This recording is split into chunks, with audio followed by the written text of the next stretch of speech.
New England is a region consisting of 6 states in the northeastern United States: Connecticut, Maine, Massachusetts, New Hampshire, Rhode Island, and Vermont.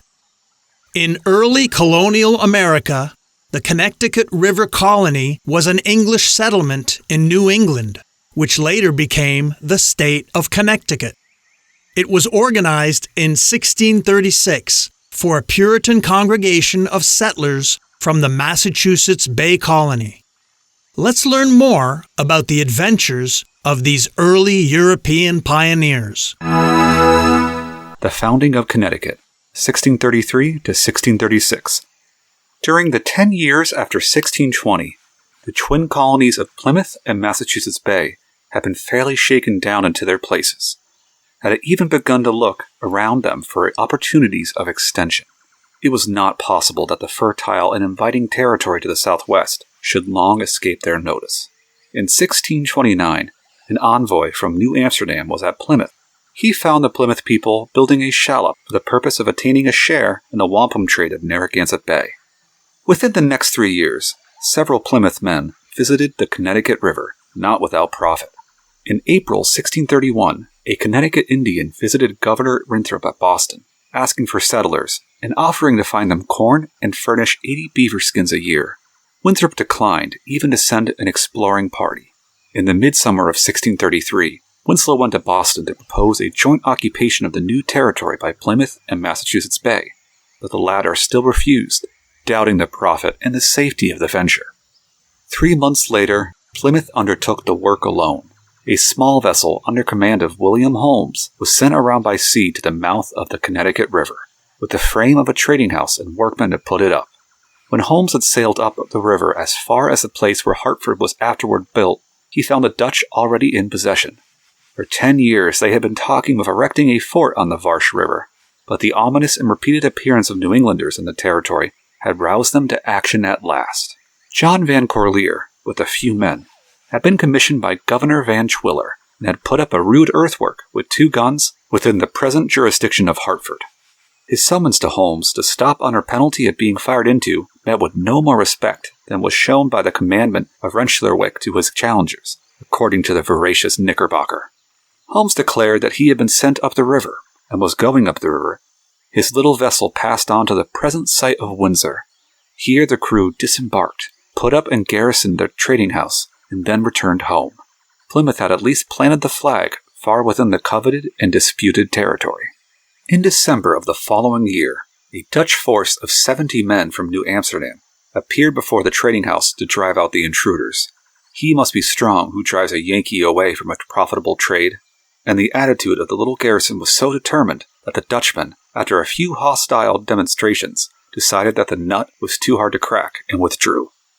For about 20 years thereafter, the Dutch held post at Hartford, isolated from Dutch support by a continually deepening mass of New Englanders who refrained from hostilities, and waited until the apple was ripe enough to drop. With respect to the claims of the Indians, the attitudes of the 2 parties to the struggle were directly opposite. The Dutch came on the strength of the purchase from the Pequots, the conquerors and lord paramount of the local Indians. Holmes brought to the Connecticut River in his vessel the local Saccoms, who had been driven away by the Pequots and made his purchases from them.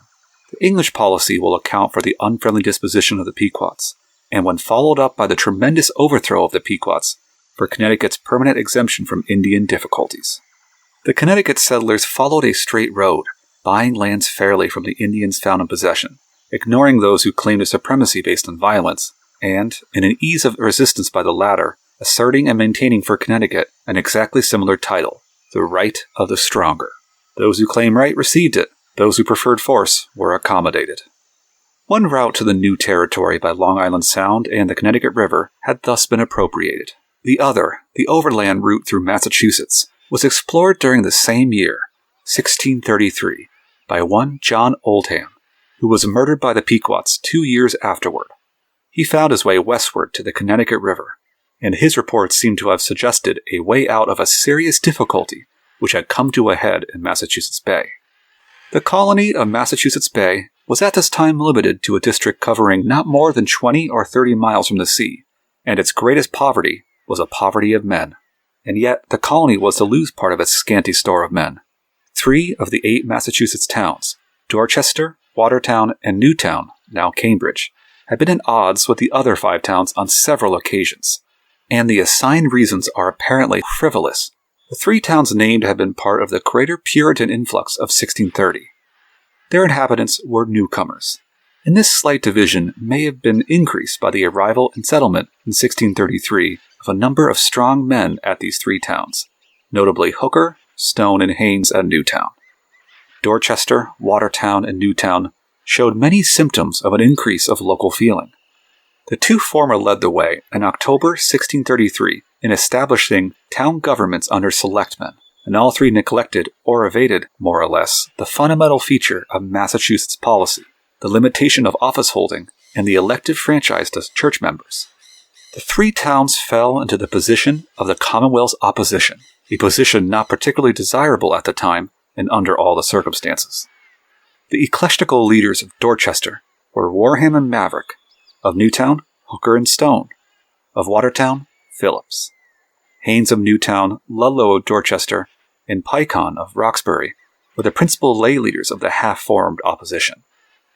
Some have thought that Haynes was jealous of Governor Winthrop, Hooker of Cotton, and Ludlow of everybody, but the opposition, if it can be fairly called an opposition, was not so definite as to be traceable to any such personal source.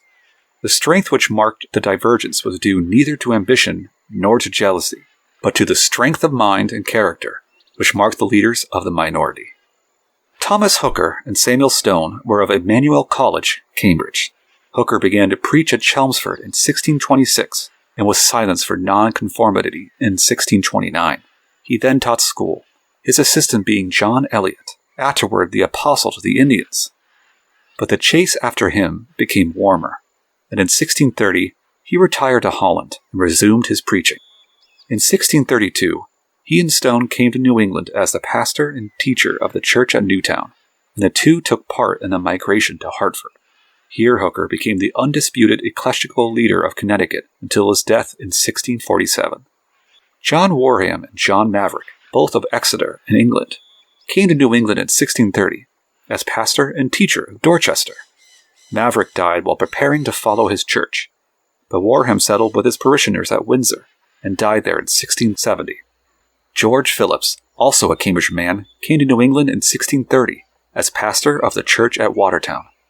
He took no part in the migration, but lived and died in Watertown. Fate seems to have determined that Wendell Phillips should belong to Massachusetts. Roger Ludlow was Endicott's brother-in-law. He came to New England in 1630 and settled at Dorchester. He was deputy governor in 1634 and seems to have been slated for the governorship in the following year. But this private agreement among the deputies was broken, for some unknown reason, by the voters who chose Haynes, perhaps as a less objectionable representative of the opposition.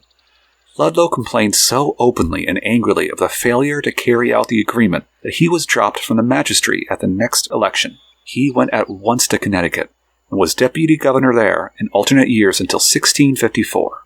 Incensed at the interference of New Haven to prevent his county, Fairfield, from waging an independent warfare against the Dutch, he went to Virginia in 1654, taking the records of the county with him. It is not known when or where he died. Pequot, the 3rd lay leader of the opposition, took part in the migration but remained within the jurisdiction of Massachusetts, founding the town of Springfield. At the May session of the Massachusetts General Court in 1634, an application for liberty to remove was received from Newtown. It was granted. At the September session, the request was changed into one for removal to Connecticut. This was a very different matter, and, after long debate, was defeated by the vote of the assistants, though the deputies passed it. Various reasons were assigned for the request to remove to Connecticut: lack of room in their present locations, the desire to save Connecticut from the Dutch, and the strong bent of their spirits to remove thither. But the last looks like the strongest reason. I'm Mark Vinette, and I hope you're enjoying the ride.